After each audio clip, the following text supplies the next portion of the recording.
today I'm going to talk to Alex and Matt, and Alex and Matt are working on Vernal Edge. Alex and Matt, can you introduce yourself?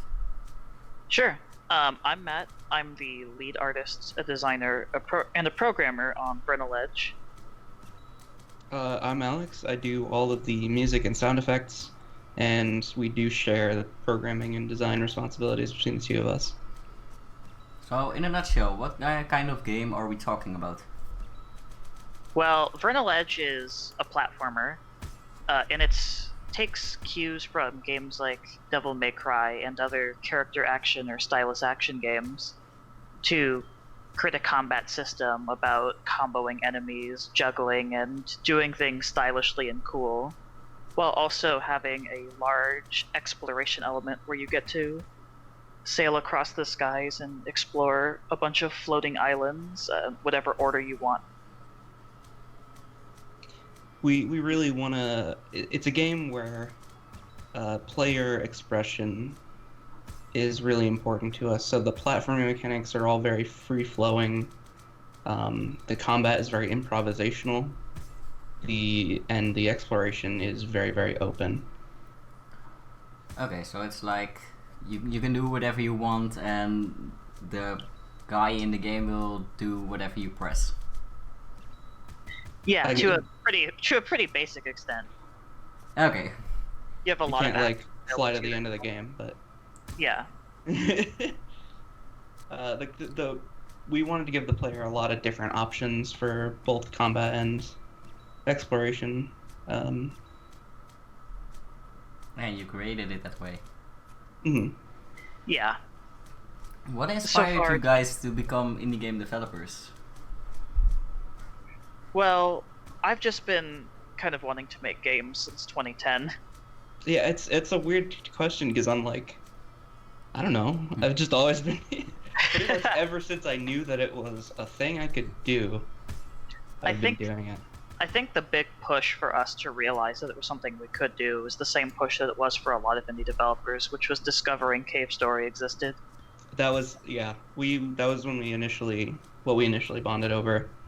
And it put a really interesting idea in both of our heads that it's like, here's this very small game, but that made by one dude who the game still can elicit the same sorts of emotions that we had when we were children playing, obviously larger scale games.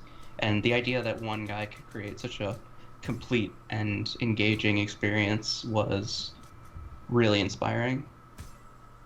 It definitely opened our eyes as to what we could do. Mm-hmm.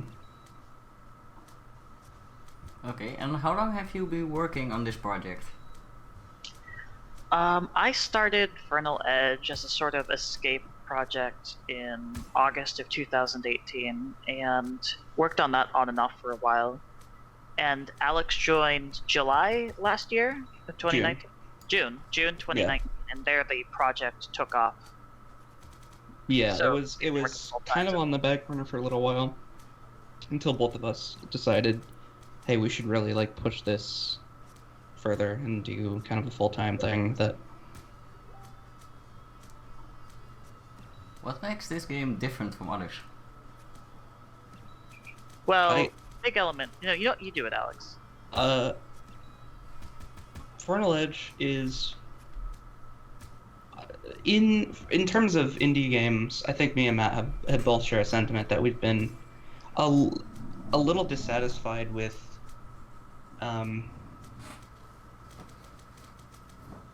A lot of games not taking a more mechanically complex approach to combat and movement. We really wanted to push the envelope on what you can expect the combat to feel like in an indie game, and we also, on the exploration side, we just kind of miss a lot of old games that had really compelling exploration, like old RPG dungeons where you just don't know there could be a secret boss around the corner, it could be nothing, and it would just that sort of magical feeling of not knowing what's coming up ahead. And those two elements are really how we want to set this apart from a sort of average indie production. That aside, it's also pretty common knowledge that most games in the sort of action genre of games inspired by Devil May Cry and the like tend to be fairly linear, or only allow exploration in a very minor sense. And we really want to completely leave it open and leave the act of finding new places and investigating your own topics and looking into how you want to progress the story to be just as free-flowing as combat usually is in those types of games. Yeah, that's another thing is we're like, man, you know, this game has great exploration and mediocre combat. This game has great combat, but it's just like a linear hallway. What if we sort of created something that was a holistic combination of those two elements? And so far it's been going really well, and I cannot wait for people to experience that. Yeah. You're working with 2D art, right? Yes. Yeah. Why did you choose to do that? Because I've been making pixel art for 10 years. And We don't know how to do 3D, we've never done it. Yeah. We will eventually. We do plan on, after this project, we want to experiment with some 3D games, but it's just how we've always done it. Oh, it would be a waste of those 10 years not to. I'm not saying 2D is bad. I was just looking at a screenshot of that you posted on Twitter, and I was like, hey, it's 2D. Why did you choose to go 2D? So it's not like I'm trying to say something bad about it. No, it's just... No. What game engine are you using, and why did you decide to work with that engine? None of us are traditionally programmers, so I tried out a couple of engines before I stumbled onto Game Maker Studio 2. It was the first engine I used, and I was like, oh, I get it. I understand how to do things in this engine. Every other engine felt like there was a big knowledge barrier to entry, and I just couldn't get into them. I pretty much had the same experience with engines. With Game Maker Studio is just relatively straightforward, and it doesn't feel like it's bloated with features that we're not going to use. Like, if we were working with Unity or Unreal, it's just like, just feels like there's so much stuff there that we're never going to use for a game like this. And so Game Maker felt really uniquely suited to the sort of production we're going for. Just a sort of 2D indie thing. It just felt like lightweight, but also versatile enough to handle whatever we were throwing at it. Did you get setbacks during that project, and what did you feel you learned from them? Well, we had to revamp the core mechanics 5 times. I don't even know if I count that as a setback, more so than Iteration. part of the process, because there is like the line between what is a development setback versus what is a part of the process can be fuzzy at times. But what's something that was a major? I guess we set some unrealistic deadlines in the past. Yeah. We've had to push back some stuff a lot, but I feel like probably everyone has that experience of just like, we'll get this done in a month, right? And then no way. But yeah, there was a period where we were just like, what do we do with this mechanic? What do we do with this mechanic? Trying multiple solutions, always saying like, no, this doesn't work, damn it. But you got to do that. It's like, design is an iterative process, and if you just prototype one thing and say like, oh, that's good enough, you know, you could be prototyping multiple things and learning more about your systems and coming to a better conclusion. So we iterated a lot, and I think the mechanics are in a place where they're good right now, but it was frustrating at the time. I can imagine that being frustrating. You have to do it over and over, but I hope every time it got better. Yeah. And then we left it here. That's the thing.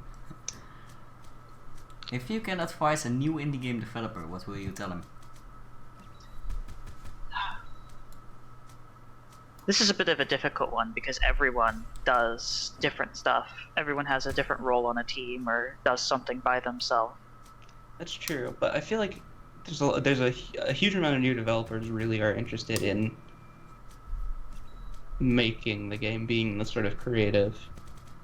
If that's who we're aiming at, then I have two specific pieces of advice. I think I have one too. You go first. One is listen to multiple people's advice. Don't just like, oh, this guy, I like his games, and he said to do this. That's my number one, is listen to different perspectives. Don't just assume what works for one person will work for you. Number two is just enjoy what you're creating.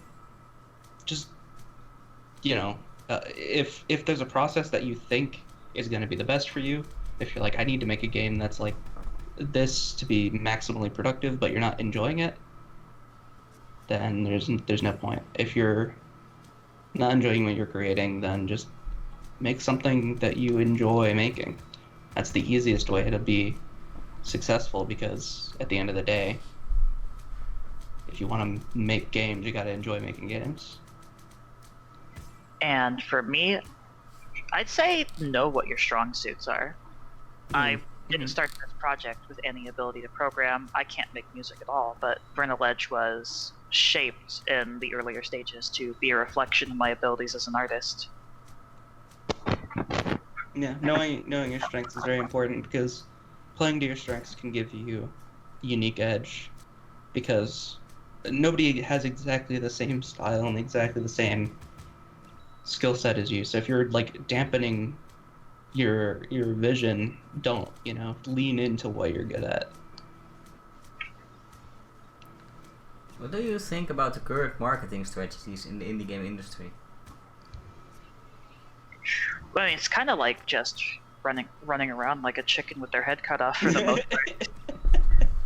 A lot of us a lot of us just sort of clamor for anything we can get. In this, right now, word of mouth marketing is so powerful, and also kind of the only thing that indies, at least indies without the backings of bigger sort of indie publishers, which I know is an oxymoron, but like if you're not getting published by like Devolver or whatever, then you're just gonna have to like self promote, and hope people start like talking, do like interviews like this, because it's not like you could just take out ad space, because indies don't really have the budget to do that. So yeah, it's expensive to market professionally. It's a constant grind of just getting the game out there. We've also been pretty experimental with our marketing. We've been experimenting with times of posts, what content does well, what content does poorly, what we're willing to share and unwilling to share, and how much we want to talk about ourselves when we post, or the process. It is a very experimental time for marketing your indie game, I feel like. You are going the right way. Timing is everything on social media.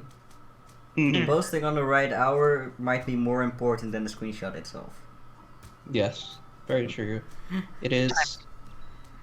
Also, we've been experimenting with the narratives surrounding our posts, because the text you put in can push that from a well-timed, good-looking post to something someone resonates with deeply.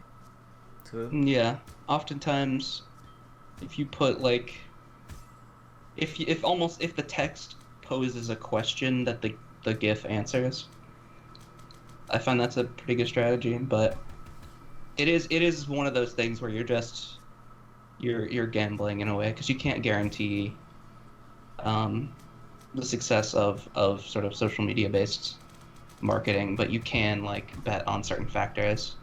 So that's generally that's how I see most people marketing their indie stuff, and I think that's pretty much the only way to do it.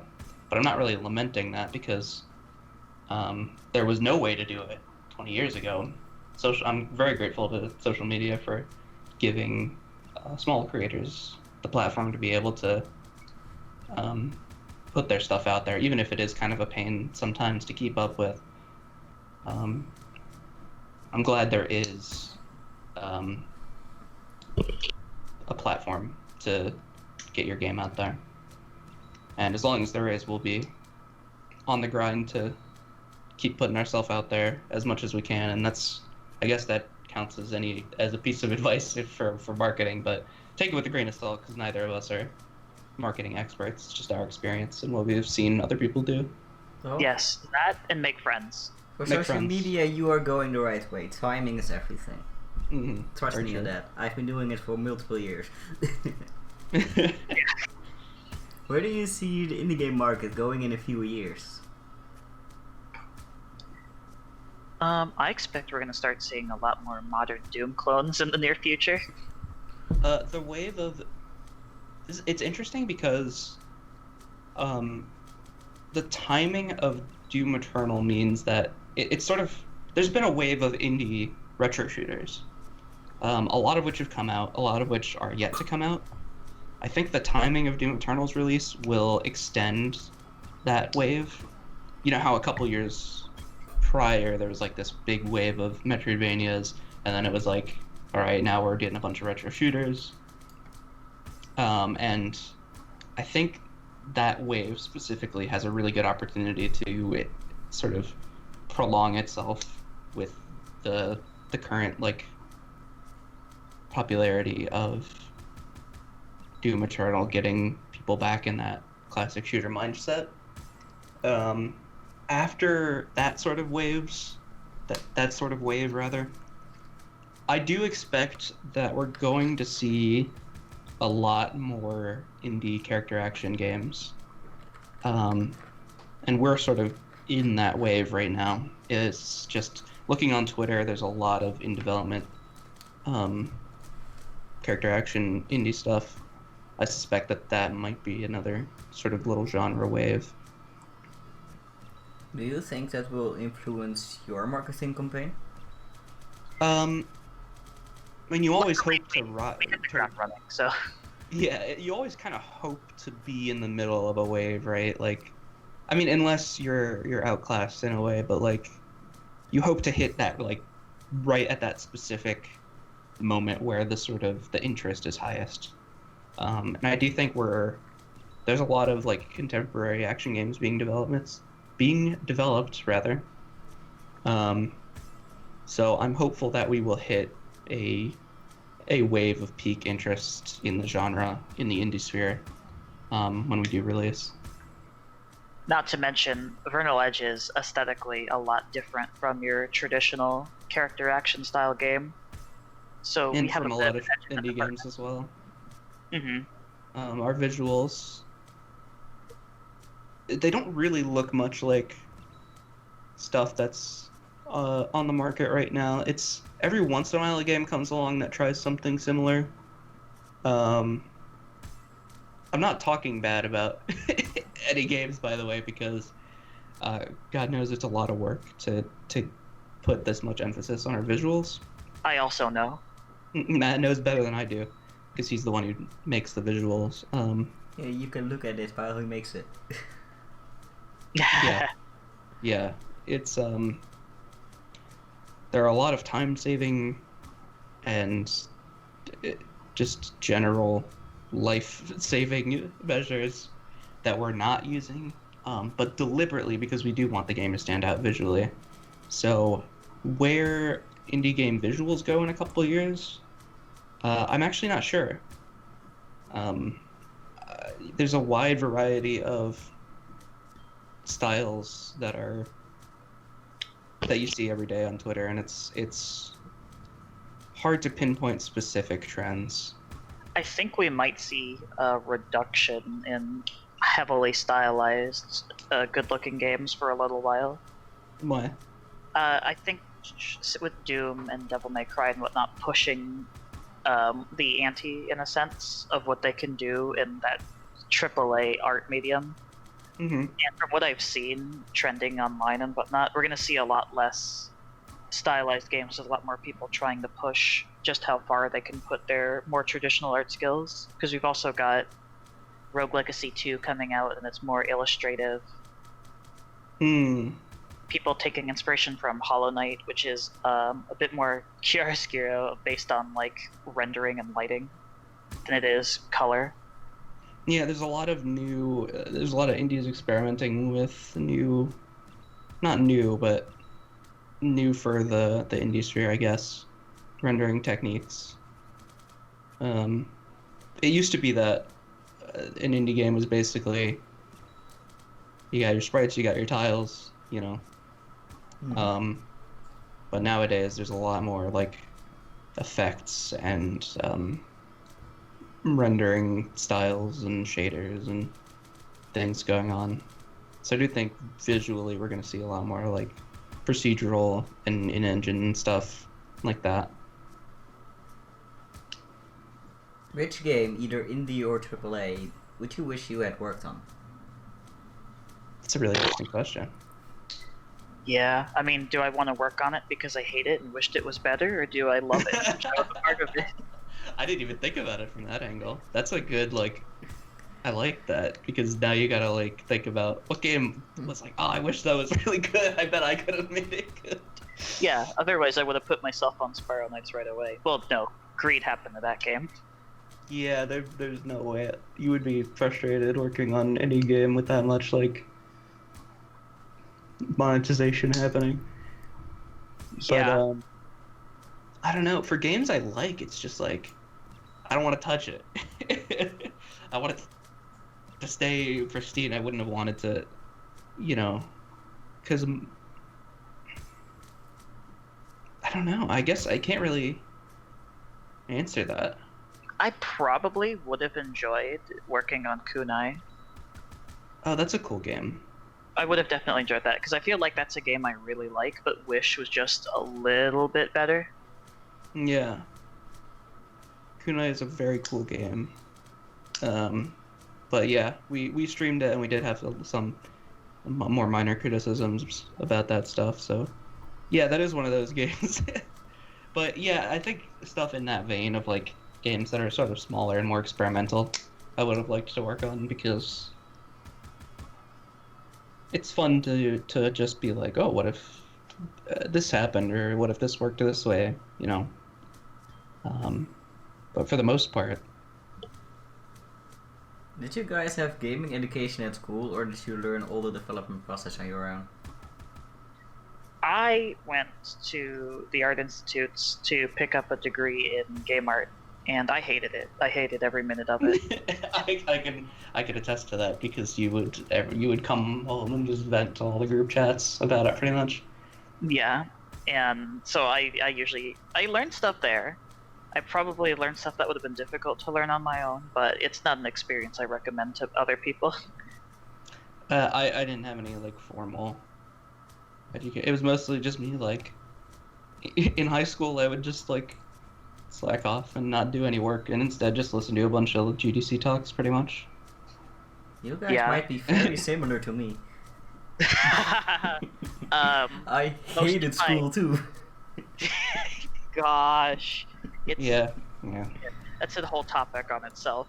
I did not have a great school experience, but most of my later art education, after I graduated from school and realized I still wanted to get better, usually in the years shortly before Vernal Edge, I started contacting artists on Twitter that I liked, until a couple of them were actually willing to sit with me and talk with me about art and make suggestions and improvements.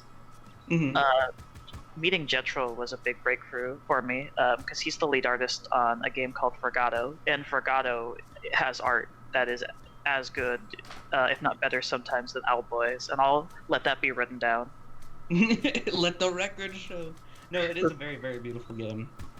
Mm-hmm. And I learned a lot from him about integrating perspective into my art and letting my drawings be more free-flowing, and I was able to combine a lot of that.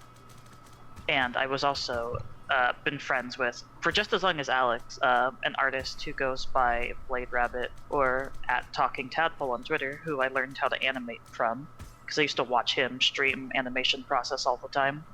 I wish you would animate more. Me too.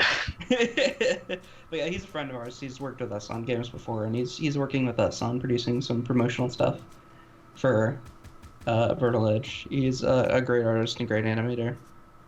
But there is that social aspect of learning. But I think if you don't have a formal education, it's very useful to get other perspectives and sort of make friends and improve together in that way. If you grab your art from like 5 years ago and you compare it to art you make now, is there a big difference? Yeah. Yeah, that was a huge period of growth for Matt. I've still got some of it. But so I can see that I was a lot less willing to do detailed work. I was more just trying to stylize everything, focus on colors and saturation, just trying to get as much as I could for as little. And nowadays I'm like cracking my knuckles. It's like, all right, time to spend 2 hours just shading this 13 frame animation. Or he's very detail oriented these days, and I think there was definitely a shift where like it was like suddenly he was sending me stuff that had like perspective and detail and was more rendered, so yeah. Alex, you're a musician, so we have your 5-year-old stuff. I do, or we do rather. It's not. I don't think it's as. Music's a little more. It's kind of hard to say what is an improvement necessarily, but I've definitely learned a lot. What is your favorite video game of all time? Metroid Prime 2. Next question. Hey. Mine is Kingdom Hearts 2 Final Mix. Love that game. Great combat system, at least if you play on critical mode.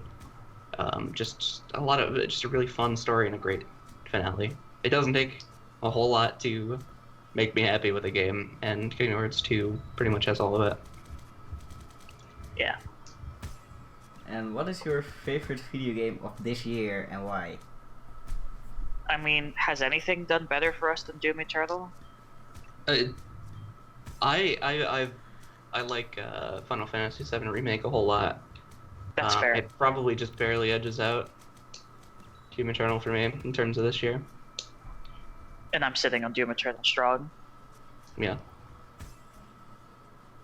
That was my final question. Is there other things you would like to add? Well, if you haven't noticed, we do have a pre-alpha demo up for Vernal Edge on itch.io. Mm-hmm. Okay. So that's playable. As well as later this month of May 2020, we'll be putting out the Kickstarter for Vernal Edge. So if you're listening to this and it's like sometime later than now, you don't even know where now is. How about that? Just check if the Kickstarter's up. If it is, we'd appreciate your donations. We also have a community Discord server, and we stream on Wednesday, Saturday, and Sunday at twitch.tv/hi with a Y. My name is Matt, all one word. Yes. Love having a community, and I've always kind of believed in respecting players' intelligences and like being open with communication with people. Yeah, we treasure our community a lot. It's relatively small, but we really do love that people care enough to sort of just consistently talk with us and show up to our streams. So if you're interested in that, then go check out the stream and go check out our community Discord. Okay, well, I want to thank you for doing an interview, and all the links will be in the description. Nice. All right. Well, thank you for taking the time. Mm-hmm. No problem. And I guess I can get you some links and some art if need be. Mm-hmm.